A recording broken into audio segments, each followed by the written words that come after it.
The smell of fresh mulch and damp earth filled the air as I knelt beside the overgrown rose bushes, my work gloves already stained brown from the morning's labor. What started as a simple landscaping job would become something I never saw coming. Sometimes the most ordinary moments hide the most extraordinary secrets, and sometimes a confession shared over a garden gate changes everything you thought you knew about second chances. Before we jump back in, tell us where you're tuning in from, and if this story touches you, make sure you're subscribed because tomorrow I've saved something extra special for you. The phone call came on a Tuesday morning in late April. I was sitting in my truck outside a hardware store in Millbrook, finishing my coffee and scrolling through potential jobs on my phone, when an unknown number flashed across the screen. Rodriguez Landscaping. This is Marcus speaking. Oh, hello, came a soft voice with just a hint of nervousness. I found your number online. I'm wondering if you could help me with my garden. It's become quite the disaster, I'm afraid. The woman introduced herself as Diana Westfield, and she lived in one of those established neighborhoods where the houses sat back from the street behind mature oak trees and perfectly edged sidewalks. The kind of place where HOA regulations probably dictated the exact shade of beige you could paint your mailbox. Not my usual territory, but work was work, and April was always a busy season. What exactly are we looking at, Mrs. Westfield? I asked, already reaching for my appointment book. Well, it's embarrassing, really. My husband used to handle all the yard work, and since he passed 2 years ago, I've just let everything go. The roses are completely out of control. The flower beds are full of weeds, and I think something might be wrong with the irrigation system. My neighbor keeps making comments about property values. There was something in her voice that made me pause. Not just sadness, but a kind of resignation that went deeper than neglected landscaping. I'd heard it before from clients who were dealing with loss, and it always got to me more than I cared to admit. I can come take a look this Thursday afternoon if that works for you. No charge for the estimate. That would be wonderful. Thank you so much, Mr. Rodriguez. Thursday arrived with one of those perfect spring days that made you remember why you chose outdoor work in the first place. Clear blue sky, temperature in the mid-70s, just enough breeze to keep the air moving. I pulled into Diana Westfield's driveway at exactly 2 o'clock and took a moment to assess the situation from the street. The house was a classic colonial, probably built in the 60s, with good bones but definitely showing its age. White paint peeling slightly around the window frames, gutters that could use a cleaning, and a front porch that looked like it hadn't seen much use lately. But it was the garden that really told the story. What must have once been a showcase, landscape had turned into something approaching wilderness. Rose bushes climbed and twisted without any sense of order, their canes reaching across pathways and blocking windows. Flower beds that should have been neat rectangles of seasonal color had become jungle-like tangles of weeds and volunteer plants. The lawn needed serious attention, with brown patches scattered throughout and edges that hadn't seen a trimmer in months. I was making mental notes about irrigation zones and soil conditions when the front door opened. Diana Westfield stepped onto the porch, and I found myself pausing with my clipboard halfway to my chest. She was probably around 50, with shoulder-length auburn hair that caught the afternoon light, and green eyes that seemed to take in everything at once. Dressed in dark jeans and a cream-colored sweater that looked expensive but comfortable, she had the kind of understated elegance that some women just carry naturally. But there was something else there, too. A carefulness in how she moved, like someone who'd gotten used to being alone and wasn't quite sure how to be around people anymore. Mr. Rodriguez? I'm Diana. Thank you so much for coming. Her handshake was firm but brief, and she gestured toward the chaos of her front yard with a self-conscious laugh. As you can see, I wasn't exaggerating about the disaster part. I've seen worse, I said, which was true, though not by much. Sometimes gardens just need someone to help them remember what they're supposed to be. We walked the property together, and I could see that underneath the neglect was the skeleton of what had been a really thoughtful design. Someone with a good eye had planned these spaces, choosing plants that would complement each other and bloom in sequence throughout the seasons. The infrastructure was solid too, with established root systems and mature plantings that just needed proper care to shine again. Your husband planned all this? I asked as we stood beside a particularly impressive azalea that was struggling under a blanket of invasive vines. Richard was passionate about gardening, spent every weekend out here planning and planting and fussing over everything. I used to tease him about talking to the roses. Her voice carried fondness, mixed with something that might have been regret. I never paid much attention, honestly. I was always too busy with work and social obligations. Now I wish I'd learned more. What kind of work do you do? I'm a financial advisor. Was, anyway. I took early retirement after Richard died. Couldn't seem to focus on other people's money when I couldn't even manage to keep his roses alive. We continued walking, and I started explaining what I saw. The irrigation system had several broken sprinkler heads and probably needed new programming. The roses required aggressive pruning to restore their shape and health. The flower beds needed complete renovation, starting with removing the weeds and amending the soil. It would be a substantial project, probably taking the better part of 3 weeks to complete properly. That sounds expensive, Diana said quietly. I can work with you on payment schedules if needed. Sometimes it's worth investing in bringing something back to life rather than starting over from scratch. She looked around the garden with an expression I couldn't quite read. Richard would have hated seeing it like this. He put so much love into creating all of this beauty. Then maybe it's time to honor that. Gardens are meant to be living things, not monuments. They need to grow and change, but they also need care to thrive. Something shifted in her expression then, a spark of something that hadn't been there before. When could you start? Next Monday, if you're ready. I'll begin with the structural work, clearing out the overgrowth and assessing what we're working with underneath. Then we can talk about replanting and restoration. Yes, she said, and for the first time since I'd arrived, her voice carried real conviction. Yes, let's do it. All of it. Monday morning arrived gray and drizzly, the kind of weather that makes you question your career choices, but is actually perfect for transplanting and heavy garden work. I arrived at Diana's house at 7:30, unloaded my tools, and got to work on the front rose garden. The first few hours were all about archaeology, carefully removing layers of neglect to reveal the original design underneath. Each plant I uncovered told part of the story of what this garden had been, and slowly I began to understand Richard Westfield's vision. He'd been creating outdoor rooms, spaces that flowed into each other with seasonal interest and varying heights and textures.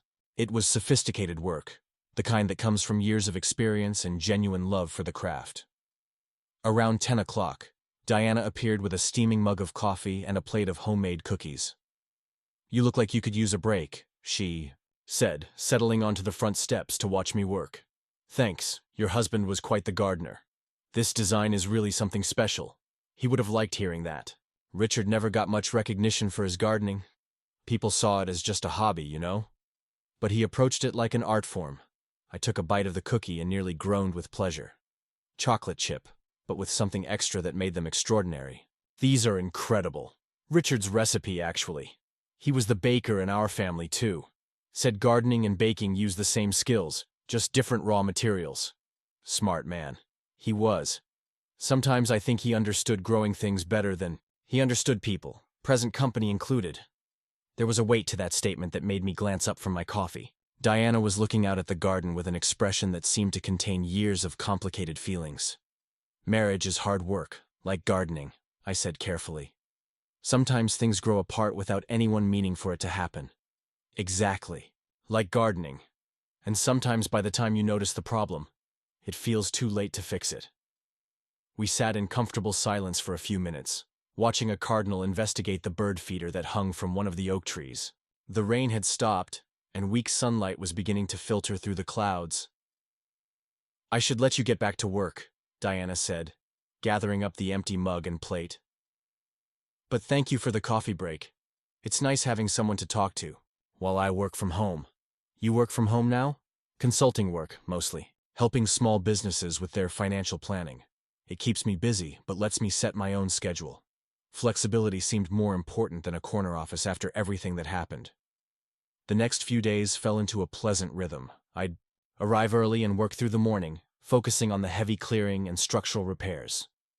Diana would appear around mid-morning with coffee and conversation, sometimes staying to watch me work, sometimes disappearing back into the house to handle client calls or paperwork.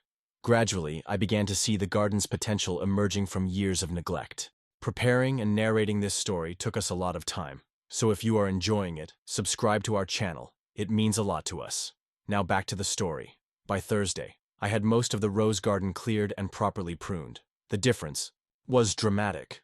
What had been an impenetrable thicket was now an organized collection of healthy canes ready to produce spectacular blooms. I was installing new drip irrigation when Diana came out with her usual coffee offering. "It's starting to look like a real garden again," she said, settling into what had become her usual spot on the front steps. "These roses are going to be gorgeous once they get established with proper water and nutrition. Your husband chose really good varieties. He spent months researching before he planted anything. Drove me crazy with all his garden catalogs and notebooks full of planting schedules." She paused, then smiled. "I found one of his notebooks the other day while I was cleaning out his office. Detailed plans for the next 5 years of garden improvements. Plants he wanted to try, areas he wanted to redesign. That must have been hard to see. Actually, it was wonderful, like finding a treasure map to a place I'd never bothered to explore while he was alive. All these dreams and plans I never knew he had. Maybe some of those plans could still happen." Diana looked at me with surprise. "I couldn't possibly. I don't know the first thing about gardening." "You could learn, and you don't have to do it alone." Something in her expression shifted, a mixture of interest and uncertainty. "You'd be willing to help with something like that?" "I'd be honored to help bring Richard's vision to life. Gardens shouldn't die with their creators." Friday brought the kind of humidity that makes your shirt stick to your back before you've even started working. I was tackling the irrigation system in the backyard, which turned out to be more complicated than I'd initially assessed. Richard had installed a sophisticated setup with multiple zones and timers, but 2 years of neglect had created a maze of broken pipes and clogged emitters. I was elbow deep in a control box when I heard the back door slide open. Diana appeared, carrying a pitcher of iced tea and wearing a sundress I hadn't seen before. Pale yellow with small flowers that somehow made her look younger than her years. "Thought you might need something cold," she said, setting the pitcher on the patio table.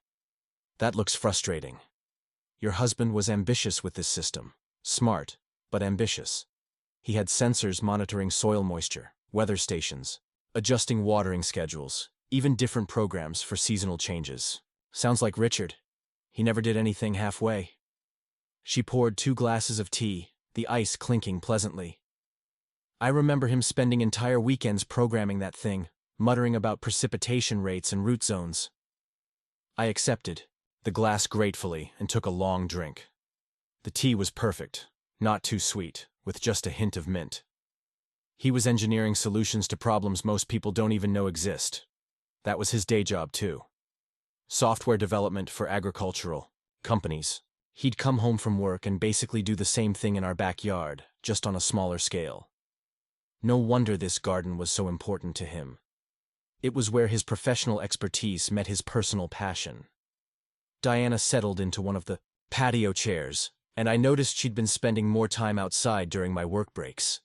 The first few days, our conversations had been brief and somewhat formal. Now she seemed more relaxed, more willing to share stories about her life with Richard.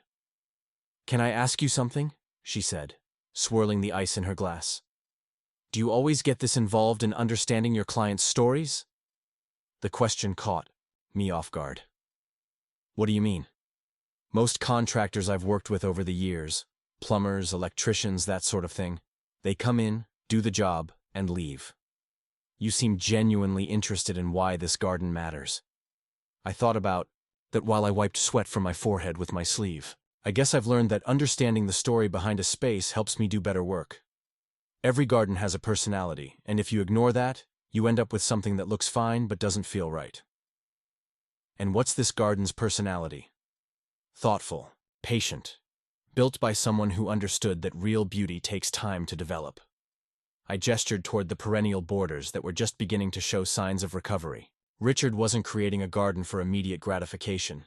He was thinking decades ahead. Decades we didn't get to see each other. There was a sadness in her voice that went beyond the obvious grief of losing a spouse. Something more complex, layered with what sounded like regret. "Diana, can I ask you something now?" She nodded, though I saw her posture shift slightly, becoming more guarded. "You mentioned before that you wish you'd paid more attention to the garden while Richard was alive. Do you mind me asking why you didn't?" She was quiet for so long, thought she might not answer. When she finally spoke, her voice was softer than usual. I was busy being successful. Big client meetings, networking events, building my practice. I thought I was building our future, you know. Richard would invite me to come work in the garden with him on weekends, and I'd always have emails to return or proposals to write. I told myself there would be time later for hobbies and leisure activities, but later never came. Richard got sick very suddenly, pancreatic cancer, diagnosed in February, gone by August. 6 months from perfectly healthy to... She trailed off, staring at her hands. Do you know what he did during those last few months when he was too weak for heavy garden work? I shook my head. He spent hours sitting out here, making notes in those journals I mentioned. Not just about plants and designs, but about memories. He wrote about the day he planted each tree, what the weather was like when he installed the fountain, and which flowers were blooming the morning we moved into this house. He was creating a record of all the moments I'd been too busy to notice. That's beautiful. That's heartbreaking. Her voice carried a sharp edge now. 23 years of marriage, and my husband was out here alone, creating beauty I was too self-absorbed to appreciate. Do you know how that feels? The question hung in the air between us. I set down my glass and chose my words carefully. I know how it feels to realize you missed something important. My ex-wife used to say I cared more about other people's gardens than our relationship. Turns out she was right. Diana looked up at me with surprise. You were married? For 8 years. Sarah was a teacher, an incredible woman. Patient, funny, supportive of my business, even when it meant I worked weekends and came home covered in dirt every day. But I was always chasing the next project, the next opportunity to build something beautiful for someone else. What happened?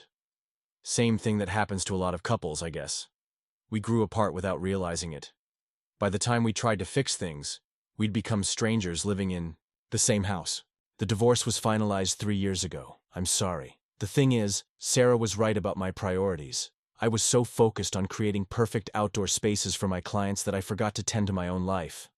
Ironic for someone whose job is literally about nurturing growth. Diana was studying my face with an intensity that made me slightly uncomfortable. Is that why you understand gardens the way you do? Because you know what it's like to let something important wither from neglect? Maybe. Or maybe I'm just drawn to fixing things that other people have given up on. Like my disaster of a yard? Like second chances in general. We sat in silence for a while. The only sounds were the hum of insects and the distant whir of a neighbor's lawnmower. I found myself noticing details I'd missed before. The way Diana's hair caught the light when she tilted her head, the graceful line of her neck, the small scar on her left hand that looked like it might have come from a childhood accident. Marcus? Yeah? Thank you for sharing that with me. I know it wasn't easy. Thanks for listening. I don't usually talk about personal stuff with clients. Is that what I am? A client? The question surprised me with its directness. I looked at her sitting there in her yellow sundress, glass of iced tea in her hands, surrounded by the garden we were bringing back to life together, and realized I wasn't sure how to answer. I guess you started as a client, I said finally, but somewhere along the way, this stopped feeling like just another job. For me, too. The admission hung between us like a bridge neither of us was quite ready to cross. I cleared my throat and stood up, suddenly needing to be moving again. I should get back to this irrigation system. Want to have the backyard zones working before the weekend. Of course. I should let you work. But instead of going back inside, Diana moved to the shade of the oak tree and settled onto a small garden bench Richard had installed years ago. She pulled out her phone and started working, occasionally glancing up to watch my progress with the irrigation repairs. Having her nearby changed the dynamic somehow. I found myself working more carefully, taking time to explain what I was doing when she asked questions. When I discovered that one of the main water lines had a significant leak that would require digging up a section of the lawn, she didn't seem fazed by the disruption. Richard would have wanted it done right, she said simply. Whatever it takes. By late afternoon, I had the leak repaired and most of the system tested. The backyard was beginning to look dramatically different. Overgrown shrubs pruned back to healthy proportions, Flower beds cleared and ready for replanting, lawn areas marked for overseeding. It was satisfying work, the kind where you could see clear progress at the end of each day. "It's starting to look like the garden I remember from our early years here," Diana said as we surveyed the day's accomplishments. "Before Richard got so elaborate with his designs. Sometimes simple is better. Gives you room to grow into something more complex over time. Is that your philosophy for gardens or life in general?" I laughed. "Both, I guess. Though I'm not always great at following my own advice. None of us are." She was standing close enough that I caught a hint of her perfume. Something light and floral that suited her perfectly. The late afternoon sun was casting long shadows across the garden, and I realized I'd been working longer than usual, reluctant to pack up my tools and leave. "Same time Monday?" I asked, though I already knew the answer. "I'll have the coffee ready." As I loaded my equipment into the truck, I found myself looking forward to Monday morning in a way that had nothing to do with the satisfaction of completing a challenging landscaping project. Monday morning arrived with the kind of crisp sunshine that makes everything look sharper, more alive. I pulled into Diana's driveway at my usual time, but something felt different. Maybe it was the conversation we'd had on Friday, or maybe it was the way I'd found myself thinking about her over the weekend. But there was an anticipation in the air that hadn't been there before. Diana met me at the front door before I'd even finished unloading my tools, holding 2 travel mugs of coffee and wearing jeans with a soft blue sweater that brought out her eyes. "I thought we could start with the side garden today," she said, handing me a mug. "I found something in Richard's office that might interest you." She led me around the house to an area I'd only briefly surveyed during my initial walkthrough. The side yard was a narrow space between the house and the property line, shaded by mature maples and currently dominated by a collection of overgrown hostas and what looked like the remnants of a water feature. "Richard built that fountain himself," Diana said, pointing to a stone structure that was barely visible under a tangle of ivy and weeds. "It was one of his first big projects when we moved here. He was so proud of it." I set down my coffee and began pulling away the overgrowth, revealing intricate stonework and a design that was more sophisticated than I'd expected. Richard had created a naturalistic waterfall that would have looked like it belonged in a mountain forest rather than a suburban backyard. "This is incredible craftsmanship. He did this himself?" "Spent 3 summers working on it. Every weekend, he'd be out here with his level and his bags of mortar, adjusting and readjusting until it was perfect." Diana's voice carried a mixture of admiration and something that might have been guilt. "I used to complain about the noise when I was trying to work inside." "Did it work? The water feature?" "Beautifully. The sound was amazing. You could hear it from the bedroom window at night. Very peaceful." She paused, then added quietly, "I had it turned off after Richard died. Couldn't bear to listen to it anymore." I continued clearing vegetation, revealing more of the fountain's structure. What I found was a work of art disguised as a garden feature. Richard had incorporated different types of stone to create natural-looking layers, with carefully planned planting pockets that would have softened the edges and made the whole thing look like it had grown there organically. "Diana, this needs to run again. It's too beautiful to stay silent." "You think you can get it working?" "I'd like to try. But first we need to see what we're dealing with." She disappeared into the house and returned with a large manila envelope. "This is what I found in Richard's office, his notes and plans for this area." Inside were detailed drawings, plant lists, and maintenance schedules, all in Richard's precise handwriting. But there were also photographs, dozens of them, showing the fountain in various stages of construction and in its full glory when complete. In several of the pictures, I could see Diana in the background, younger and often dressed for work, usually walking past without seeming to notice what Richard was creating. "He documented everything," I said, studying a particularly detailed planting diagram. "That was Richard's way. He said if something was worth doing, it was worth recording properly." Diana was looking at the photographs over my shoulder, close enough that I could feel the warmth of her presence. "Look at this one." She pointed to a picture that showed the fountain at sunset, water cascading over the stones while the surrounding plants created a perfect frame. It was the kind of image you'd see in a high-end landscaping magazine. This is what he envisioned, what he accomplished, and what we're going to bring back. The next few hours were some of the most satisfying work I'd done in years. Clearing away the neglect revealed not just the fountain, but an entire ecosystem that Richard had created. Native plants chosen specifically for their shade tolerance and seasonal interest. Stone pathways that curved naturally through the space. Even a small seating area tucked into an alcove where someone could sit and enjoy the sound of moving water. Diana stayed nearby for most of the morning, sometimes helping with the lighter clearing work, sometimes just watching and sharing stories about Richard's process. I learned that he'd hauled every stone himself, refusing offers of help because he said he needed to understand the weight and texture of each piece to know where it belonged. He was stubborn that way, Diana said, pulling a particularly aggressive vine away from the fountain's base. Never wanted to take shortcuts or accept help, even when it made things harder. Sounds like he was a perfectionist. Oh, he was. It drives me crazy sometimes. He'd spend an hour arranging 3 rocks, moving them a fraction of an inch at a time until they looked just right. She paused in her work and looked at me. I never understood that level of patience before. I was always rushing toward the next thing, the next goal, the next achievement. And now? Now I'm learning that some things can't be rushed, that maybe there's value in taking time to get something right instead of just getting it done. By lunchtime, we had the fountain completely cleared, and I'd begun assessing the pump and plumbing systems. Most of the infrastructure was still intact, though it would need cleaning and some replacement parts. The real revelation was discovering that Richard had engineered the whole system to be environmentally sustainable, with a recirculating pump that used minimal electricity and a filtration system that kept the water naturally clean. Your husband was ahead of his time with this design, I told Diana, as we took a break in the newly revealed seating area. This kind of ecological thinking is what everyone's trying to achieve now.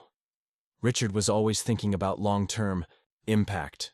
He used to say that anything worth building should make the world a little better, not just different. That's a beautiful philosophy. He lived it too. The consulting work he did helped farmers reduce water usage and chemical inputs. He saw technology as a tool for healing, not just efficiency. I found myself studying Diana's face as she talked about her husband.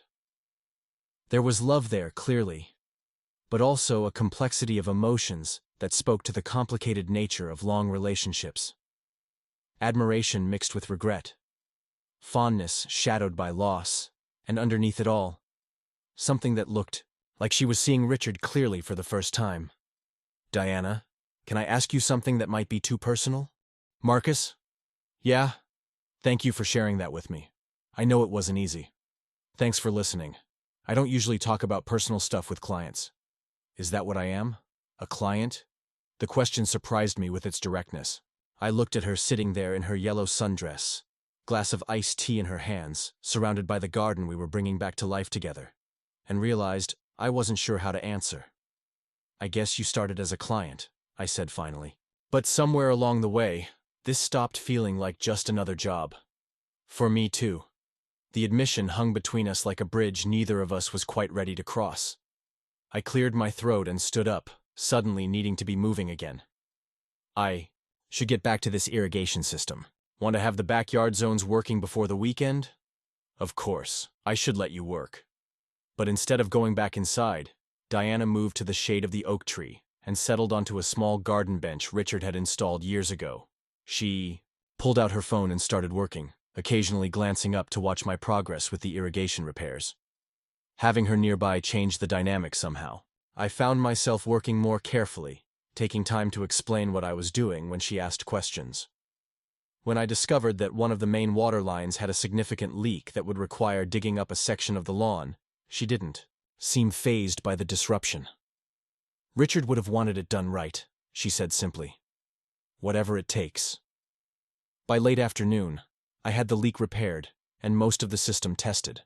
The backyard was beginning to look dramatically different. Overgrown shrubs pruned back to healthy proportions, flower beds cleared and ready for replanting, lawn areas marked for overseeding. It was satisfying work, the kind where you could see clear progress at the end of each day. It's starting to look like the garden I remember from our early years here, Diana said as we surveyed the day's accomplishments. Before Richard got so elaborate with his designs. Sometimes simple is better. Gives you room to grow into something more complex over time. Is that your philosophy for gardens, or life in general? I laughed. Both, I guess. Though I'm not always great at following my own advice. None of us are. She was standing close enough that I caught a hint of her perfume, something light and floral that suited her perfectly. The late afternoon sun was casting long shadows across the garden, and I realized I'd been working longer than usual, reluctant to pack up my tools and leave. "Same time Monday?" I asked, though I already knew the answer. "I'll have the coffee ready."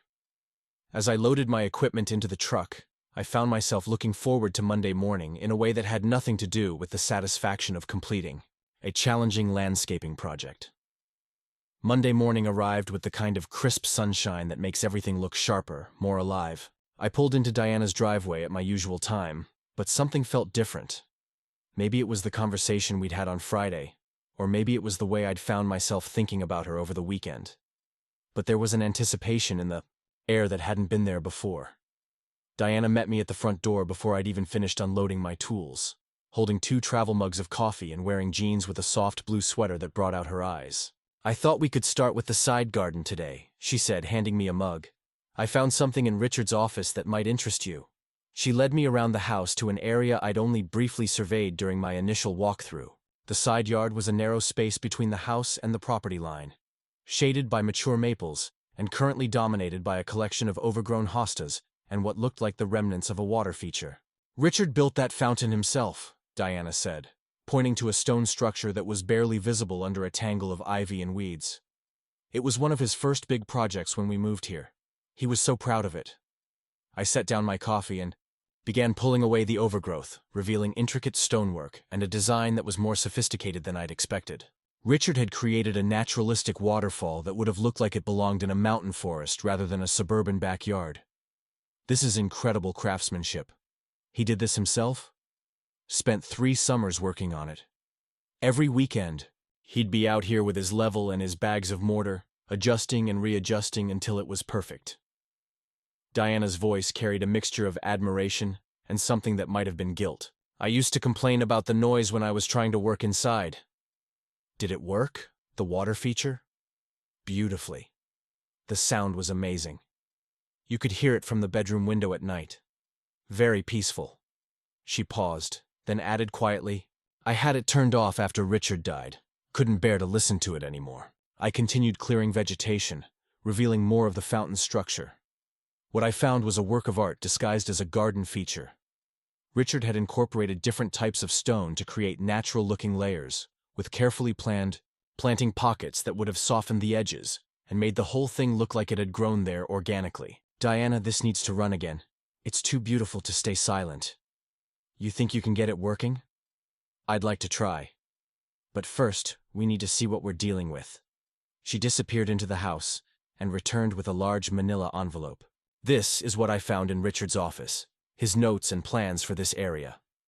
Inside were detailed drawings, plant lists, and maintenance schedules, all in Richard's precise handwriting. But there were also photographs, dozens of them, showing the fountain in various stages of construction and in its full glory when complete. In several of the pictures, I could see Diana in the background, younger and often dressed for work, usually walking past without seeming to notice what Richard was creating. "He documented everything," I said, studying a particularly detailed planting diagram. "That was Richard's way. He said if something was worth doing, it was worth recording properly." Diana was looking at the photographs over my shoulder, close enough that I could feel the warmth of her presence. "Look at this one." She pointed to a picture that showed the fountain at sunset, water cascading over the stones while the surrounding plants created a perfect frame. It was the kind of image you'd see in a high-end landscaping magazine. This is what he envisioned, what he accomplished, and what we're going to bring back. The next few hours were some of the most satisfying work I'd done in years. Clearing away the neglect revealed not just the fountain, but an entire ecosystem that Richard had created. Native plants chosen specifically for their shade tolerance and seasonal interest. Stone pathways that curved naturally through the space. Even a small seating area tucked into an alcove where someone could sit and enjoy the sound of moving water. Diana stayed nearby for most of the morning, sometimes helping with the lighter clearing work, sometimes just watching and sharing stories about Richard's process. I learned that he'd hauled every stone himself, refusing offers of help because he said he needed to understand the weight and texture of each piece to know where it belonged. "He was stubborn that way," Diana said, pulling a particularly aggressive vine away from the fountain's base. Never wanted to take shortcuts or accept help, even when it made things harder. Sounds like he was a perfectionist. Oh, he was. It drives me crazy sometimes. He'd spend an hour arranging 3 rocks, moving them a fraction of an inch at a time until they looked just right. She paused in her work and looked at me. I never understood that level of patience before. I was always rushing toward the next thing, the next goal, the next achievement. And now I'm learning that some things can't be rushed, that maybe there's value in taking time to get something right, instead of just getting it done. By lunchtime, we had the fountain completely cleared, and I'd begun assessing the pump and plumbing systems. Most of the infrastructure was still intact, though it would need cleaning and some replacement parts. The real revelation was discovering that Richard had engineered the whole system to be environmentally sustainable, with a recirculating pump that used minimal electricity and a filtration system that kept the water naturally clean. Your husband was ahead of his time with this design, I told Diana as we took a break in the newly revealed seating area.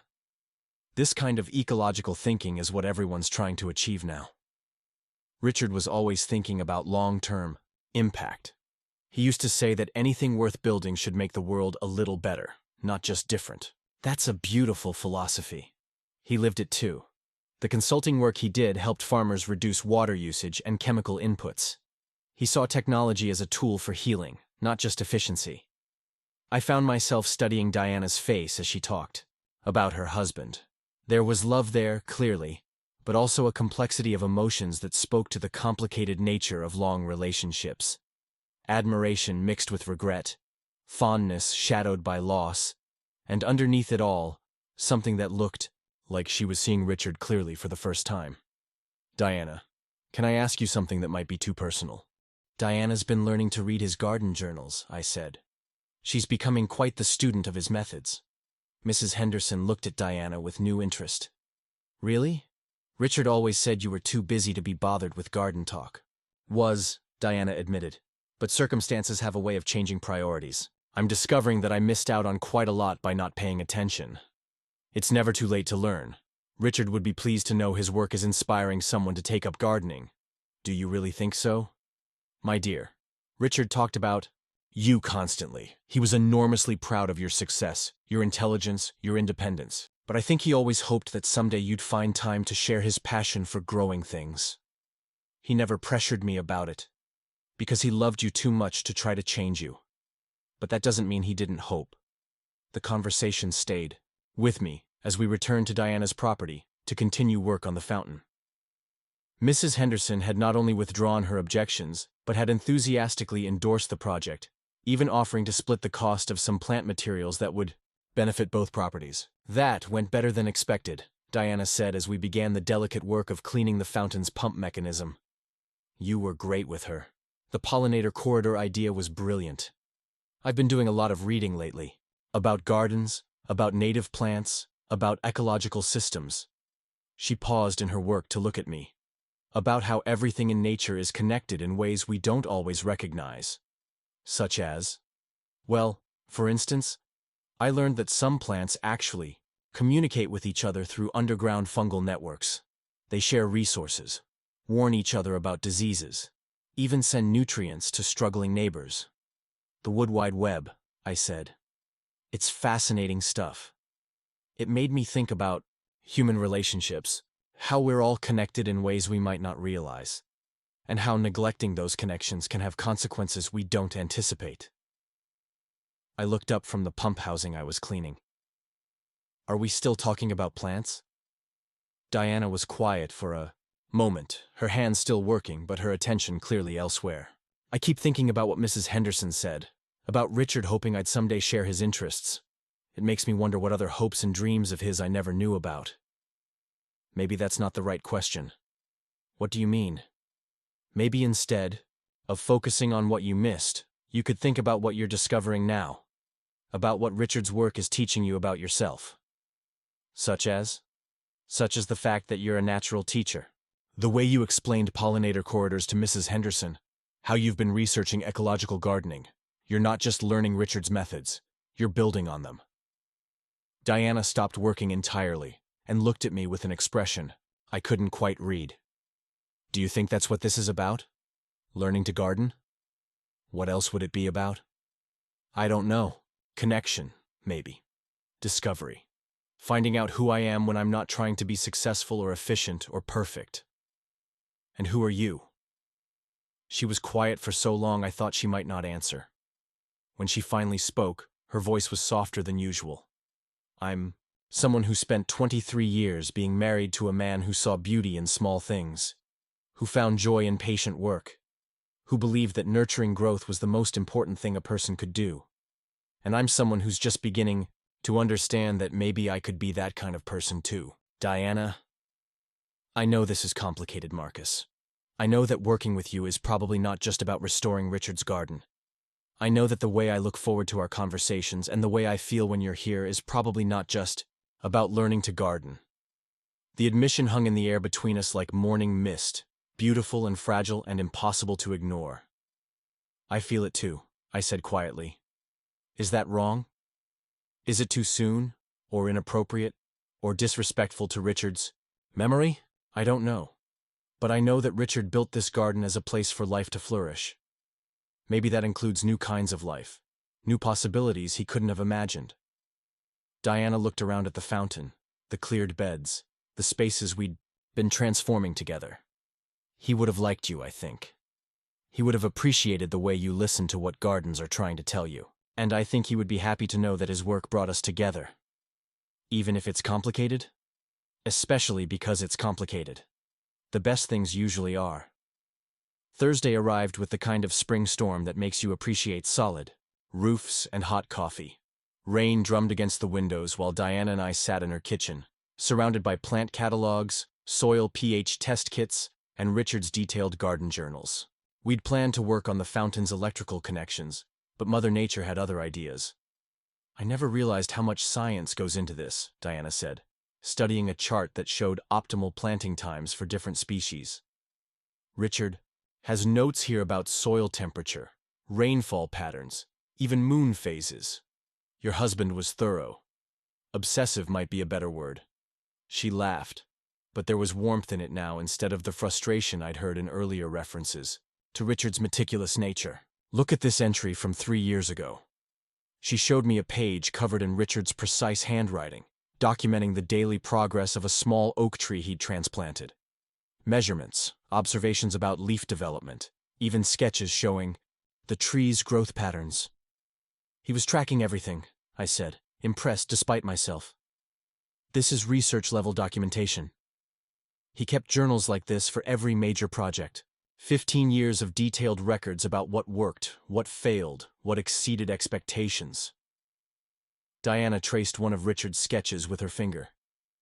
I used to tease him about treating the backyard like a laboratory. But now? Now I understand that he was creating a legacy.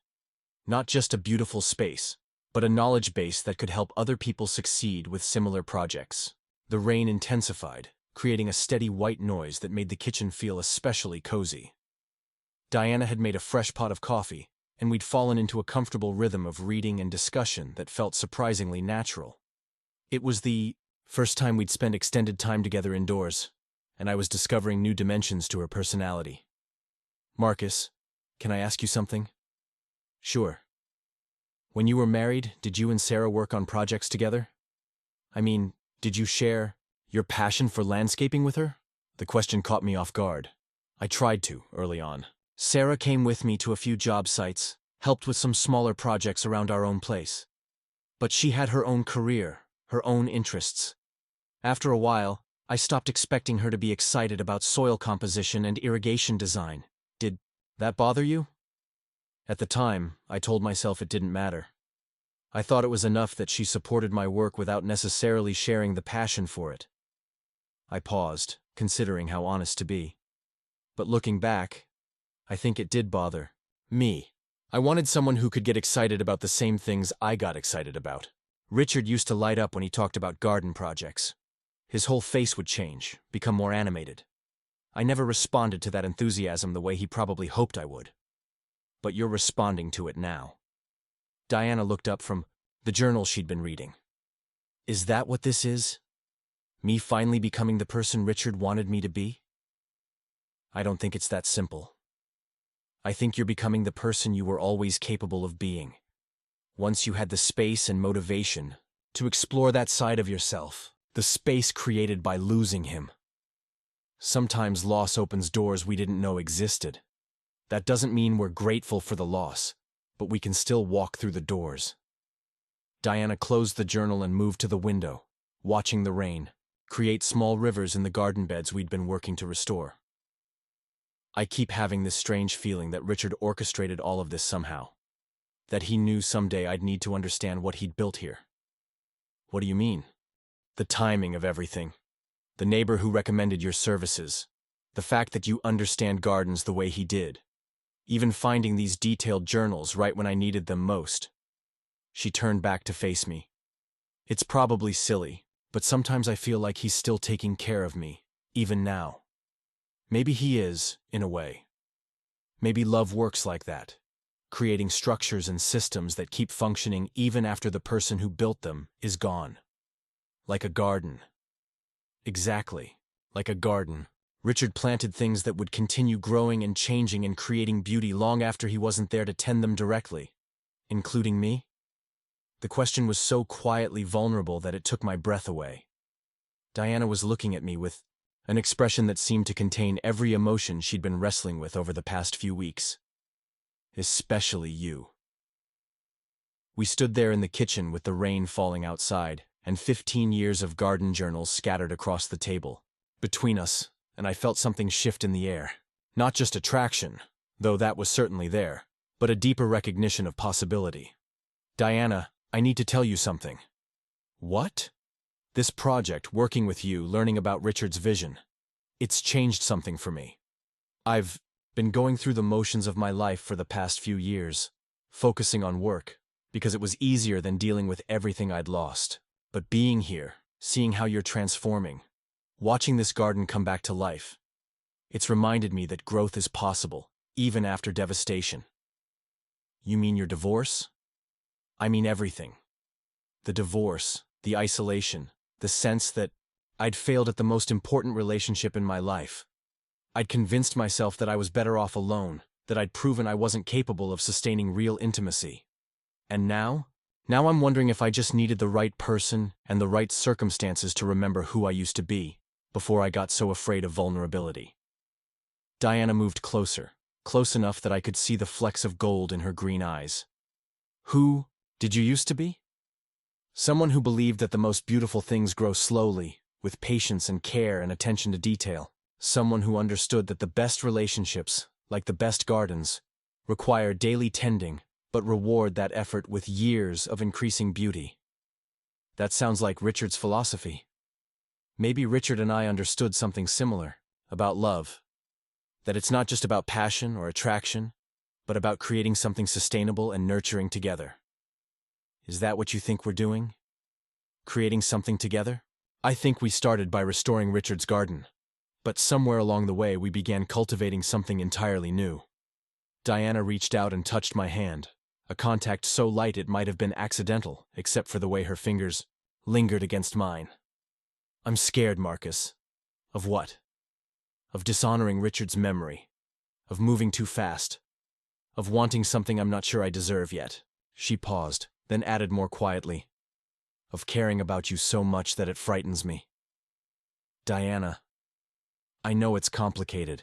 I know that any feelings between us are tangled up with grief and gratitude and the strangeness of this whole situation.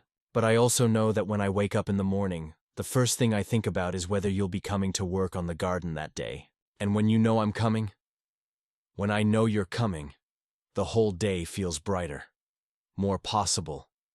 The rain was beginning to ease, creating a gentler percussion against the windows. Diana hadn't moved her hand away from mine, and I found myself memorizing the warmth of her skin, the delicate architecture of her fingers. What happens now? She asked. I don't know. But I know that whatever we decide together. And I know that rushing toward answers isn't as important as being honest about the questions, such as whether it's possible to honor the past while still being open to the future. Whether two people can find each other through the process of tending someone else's dreams. Whether love can grow in soil that's been prepared by loss. Diana smiled for the first time all morning, an expression that transformed her entire face. Those sound like questions a gardener would ask. Or someone who's learning to think like a gardener. Is that what I'm doing? Among other things. The rain stopped completely, and afternoon sunlight began filtering through the clouds, casting everything in the kitchen in warm golden light. Diana squeezed my hand gently, then released it. The weather's clearing. Should we go see how the garden weathered the storm? In a minute, I said. First, there's something I want to ask you. What? Would you have dinner with me? Not here, not connected to the garden project. Just the two of us somewhere we can talk without any other agenda. Diana's smile widened. I thought you'd never ask. Friday evening found me standing in front of my bathroom mirror, second-guessing my choice of shirt for the third time. It had been years since I'd been on an actual date, and the nerves were hitting me harder than I'd expected. Diana and I had agreed to meet at a small Italian restaurant downtown, neutral territory that would let us focus on each other, rather than the garden project that had brought us together. I arrived 10 minutes early and was surprised to find Diana, already seated at a corner table, looking elegant in a dark green dress that brought out her eyes. She'd done something different with her hair, softer, more relaxed than her usual style, and when she smiled at me across the restaurant, I felt that familiar flutter of attraction mixed with something deeper. You look beautiful, I said, as I sat down across from her. Thank you. You clean up pretty well yourself. She gestured at my button-down shirt and khakis. It's strange seeing you without dirt under your fingernails. I scrubbed for 20 minutes. Occupational hazard. The waiter appeared with menus and wine suggestions, giving us a moment to settle into this new dynamic. Away from the garden, without tools and soil and Richard's presence hovering over everything we said, we were just two adults trying to figure out what was happening between them. I have to admit, I'm nervous, Diana said after we'd ordered wine. Good nervous or bad nervous? Honest, nervous. Like maybe we're going to have conversations tonight that we can't take back. Would that be a bad thing? Not bad. Just significant. The wine arrived, and we spent a few minutes on safe topics. The restaurant's atmosphere, the weather forecast for the weekend, updates on Mrs. Henderson's enthusiasm for the Pollinator Corridor project. But eventually, the conversation turned more personal. Tell me about your marriage, Diana said, twirling her wine glass between her fingers. Not just the ending, but what it was like when it was good. Sarah and I met in college. She was studying elementary education, and I was in horticulture. We had this shared vision of simple living, her teaching, me working with my hands, maybe a little house with a big garden where we could raise kids and live quietly. That sounds lovely. What changed? Life, I guess. Sarah got a job at a competitive private school that demanded enormous amounts of her time and energy. I started the landscaping business, which meant working weekends and being gone during the best weather. We both became so focused on building successful careers that we forgot to build a life together. Did you try to fix it? Eventually. But by then, we'd grown into different people with different priorities. Sarah wanted stability, predictability, social connections I couldn't provide. I wanted someone who could share my passion for growing things. Someone who understood why I'd rather spend Saturday morning in a garden than at a networking event. Diana nodded thoughtfully. Richard and I had the opposite problem. We wanted the same things: success, financial security, a beautiful home. But we pursued them separately. I was building my career, he was building his garden, and somehow, we forgot that marriage is supposed to be a collaborative project. Do you regret that? Every day. But I'm learning that regret without action is just self-pity. The question is what I do with the understanding I have now. Our food arrived, providing a natural pause in the conversation. The restaurant was small and intimate, with candlelight flickering on white tablecloths and soft jazz playing in the background. It was the kind of place designed for meaningful conversations, and I found myself appreciating Diana's choice. Marcus, can I ask you something that might be uncomfortable? Sure. When you decided to ask me to dinner, what were you hoping would happen? The directness of the question caught me off guard, but I appreciated her honesty. I was hoping we could explore what's been developing between us without the complexity of the garden project. I wanted to know if what I'm feeling is real or just circumstantial. And sitting here with you, seeing you in a different context, I'm more convinced than ever that it's real. What is it exactly? I set down my fork and looked at her directly. Attraction, obviously, but also respect and genuine affection, and a sense that we understand each other in ways that go beyond the circumstances that brought us together. Even though we've only known each other for 3 weeks. Sometimes 3 weeks of real conversation and shared experience teaches you more about someone than 3 years of surface-level interaction. Diana smiled. Richard and I dated for 2 years before we got married, and I'm not sure we ever had the kind of honest conversations you and I have had working in the garden. What were your conversations about? Plans, mostly. Career goals, financial objectives, the kind of house we wanted to buy, the timeline for having children. Very practical, very organized, very focused on building the right kind of life together. And, did you build the right kind of life? We built a successful life. Whether it was the right kind is harder to say. Diana took a sip of wine, considering her words carefully. I think we were both so focused on achieving our vision of a perfect marriage that we forgot to pay attention to whether we were actually happy. Were you happy? Sometimes. Richard was a good man, a faithful husband, and an excellent provider. He never raised his voice, never forgot an anniversary, never made me feel insecure about his commitment to our marriage. But somewhere, along the way, we became roommates who happened to share finances and a bedroom.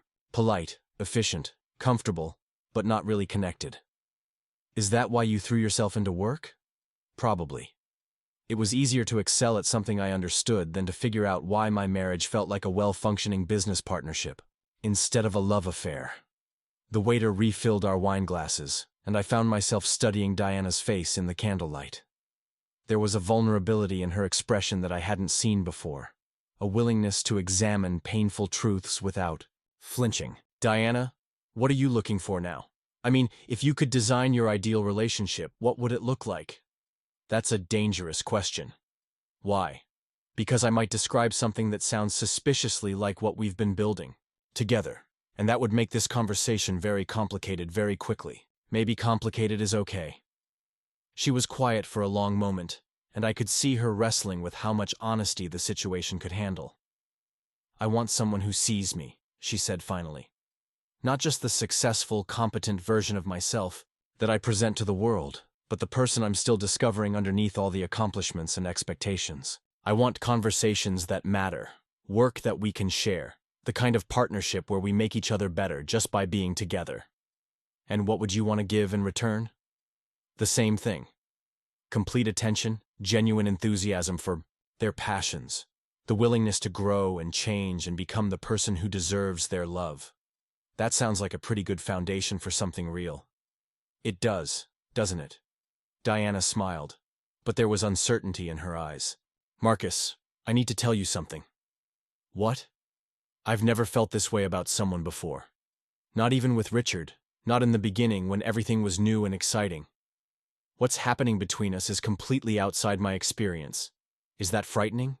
Terrifying, but also exhilarating. Like standing at the edge of a cliff and realizing you might actually be brave enough to jump. And if you jump, then I guess we will find out together whether we can fly. The waiter appeared with dessert menus, but neither of us was really paying attention to food anymore. The conversation had shifted into territory that felt both thrilling and dangerous, full of possibilities that neither of us had anticipated when we'd started working together on Richard's garden. Diana, I want you to know that whatever happens between us, there's no pressure. We can take this as slowly as you need to, or we can decide that the timing isn't right, or, Marcus, yeah? Stop giving me exit ramps. If I wanted to run away, I would have done it weeks ago. So what do you want? I want to see where this goes. I want to finish restoring Richard's garden together. And I want to have more dinners like this one. And I want to find out what it feels like to be completely honest with someone about everything that matters. Everything? Starting with the fact that I'm 50 years old, and I've never felt this way about anyone in my entire life. and I have no idea if that's wonderful, or crazy, or both. Saturday morning arrived with perfect weather. The kind of crystalline spring day that makes everything seem possible. Diana and I had decided to complete the fountain restoration together, and as I pulled into her driveway, I could see her already in the side garden, wearing work clothes and examining the pump housing we'd cleaned earlier in the week. "Ready to bring this back to life?" I called out as I gathered my tools. "More than ready," she replied, and there was something different in her voice, lighter, more confident, as if our dinner conversation had settled something important for both of us. We worked side by side, connecting the final electrical components and testing the water circulation system. There's something deeply satisfying about mechanical work when you're doing it with someone who shares your investment in the outcome. Every connection Diana made, every adjustment she helped with, brought us closer to hearing water flow through. Richard's creation again. According to his notes, the fountain should have 3 different flow patterns, Diana said, consulting one of Richard's detailed diagrams. A gentle morning mode, a more dramatic afternoon setting, and something he called meditation mode for evenings. Your husband really thought of everything. He believed that water should match the mood of the day.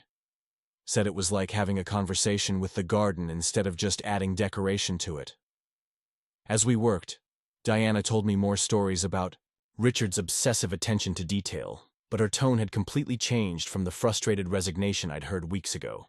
Now there was genuine admiration in her voice, even affection for quirks that had once annoyed her.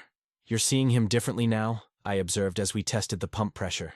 "I'm seeing everything differently now, including myself." "How so?" Diana straightened up from the control panel and looked around the side garden, taking in the transformation we'd accomplished together. 3 weeks ago, I thought this space was just a reminder of everything I'd failed to appreciate while Richard was alive. Now I see it as proof that it's never too late to learn something new about love.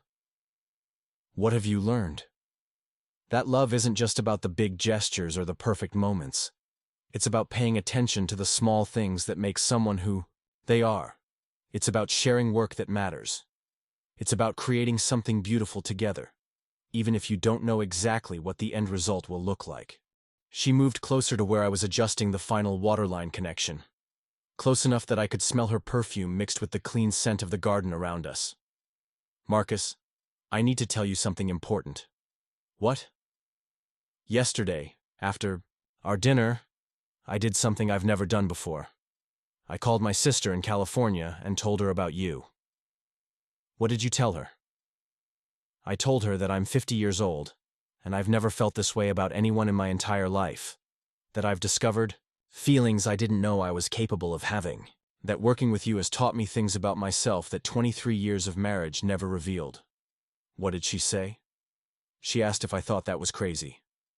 And you know what I told her? I shook my head, though I could feel my heart starting to race.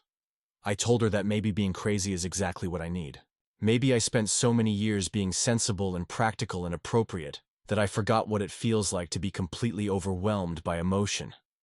Diana reached out and touched my face, her fingers tracing the line of my jaw with a tenderness that made my breath catch. I told her that for the first time in my adult life, I understand what people mean when they talk about passion. About feeling like you found someone who sees parts of you that you didn't even know existed. "Diana, I'm 50 years old, Marcus. I should be past the stage of life where I feel like a teenager with her first crush. I should be wise and cautious and measured in my feelings. But when I'm with you, all of that sensible middle-aged wisdom just disappears, and I feel like I'm discovering what love actually means for the very first time." I set down the wrench I'd been holding and pulled her closer, my hands settling on her waist. "Is that really so crazy?" "Maybe not. Maybe it's just unusual. Maybe most people find this kind of connection when they're younger. But that doesn't mean it's any less real when it happens later. Or maybe most people never find it at all, and we're just lucky." "Do you really think we're lucky?" "I think we found each other at exactly the moment when we were both ready to appreciate what we'd discovered. If we'd met 5 years ago, would you have been ready for this?" Diana considered the question seriously. "No. 5 years ago, I was still trying to be the perfect wife to a man I didn't really understand. I was too busy performing successfully, to risk being vulnerable with anyone. And I was too broken from my divorce to trust that real partnership was possible. So maybe timing is everything. Or maybe some things are worth waiting for, even when you don't know you're waiting. We stood there in the dappled sunlight of the side garden, surrounded by the evidence of everything we'd accomplished together, and I felt a completeness I hadn't experienced since, maybe ever. This wasn't the desperate passion of youth or the comfortable companionship of long habit. This was something entirely different. Mature love built on mutual respect, shared work, and genuine understanding. "Are you ready to test the fountain?" I asked. "More than ready." I flipped the main switch, and after a moment of mechanical silence, we heard the sweet sound of water beginning to flow. Slowly, gently, the fountain came to life exactly as Richard had designed it. Water cascaded over the carefully arranged stones in patterns that looked completely natural, creating the kind of soothing music that makes you want to sit quietly and listen. "Oh my God," Diana whispered, her hand flying to her mouth. "It's exactly like I remembered, maybe even more beautiful." We stood listening to the water for several minutes, both of us understanding that we were witnessing more than just a mechanical success. We were seeing the resurrection of Richard's vision, the completion of something he'd poured his heart into creating. "He would be so happy to see this," Diana said softly. "He would be happy to see you happy." "Do you think he'd approve? Of us, I mean?" I thought about Richard, the man I'd never met but had come to know through his garden journals, his meticulous designs, his obvious love for Diana despite their complicated marriage. I think Richard was a man who understood that love comes in many forms, and that the most important thing is recognizing it when it appears. I think he'd want you to be with someone who appreciates the things about you that he treasured, such as your intelligence, your capacity for growth, your willingness to work hard for something you believe in, your ability to see beauty in places you'd never thought to look before. Diana moved closer, until we were standing so near each other that I could count the gold flecks in her green eyes. "I love you, Marcus." The words hung in the air between us, simple and direct, and completely without qualification. Not, "I think I'm falling in love," or "I might love you," or any of the hedged versions people use when they're afraid of vulnerability. Just a clear, honest declaration that required an equally honest response. "I love you too, Diana." Completely, surprisingly, absolutely. Even though this is all happening faster than either of us expected? Especially because of that. Sometimes the heart knows things before the mind catches up. She smiled then, the kind of radiant expression that transforms someone's entire face. "So what happens now?" "Now we keep building something beautiful together. Gardens, life, whatever comes next." "Is that a promise?" "That's a commitment." Diana kissed me then, soft and sweet with the sound of Richard's fountain providing a perfect soundtrack. It was a kiss that tasted like possibility, like second chances, like the kind of love that grows slowly but roots deep. When we finally broke apart, I realized that Mrs. Henderson was watching us from her backyard, a huge smile on her face. "Think we have an audience," I murmured. Diana laughed, turning to wave at her neighbor. "Let her watch. I'm 50 years old, and I'm in love for the first time in my life. If that's not worth celebrating, I don't know what is." "Is that really how it feels? Like the first time?" "Marcus, everything with you feels like the first time. The first time I've been completely honest with someone about what I want. The first time I've felt like myself in a relationship instead of trying to be what someone else needed. The first time I've understood that love is supposed to make you more yourself, not less." The fountain continued its gentle music as we stood together in the garden we'd restored, surrounded by the promise of everything we'd planted and everything still to come. It wasn't the ending either of us had expected when this project began, but it was perfect in its own surprising way. "I guess Mrs. Henderson was right," Diana said. "About what?" "About Richard wanting me to find this passion for gardening. He just didn't know it would come with a bonus." "What bonus?" "Finding you." As we gathered our tools and prepared to head inside for lunch, I realized that we'd accomplished something much more significant than restoring a neglected garden. We'd proven that it's never too late for new growth, never too late to discover Parts of yourself you didn't know existed, never too late to fall completely, ridiculously, wonderfully in love. The fountain sang its water song behind us as we walked toward the house, hand in hand, ready to begin whatever came next. Up next, you've got two more standout stories right on your screen. If this one hits the mark, you won't want to pass these up. Just click and check them out. And don't forget to subscribe and turn on the notification bell, so you don't miss any upload from us.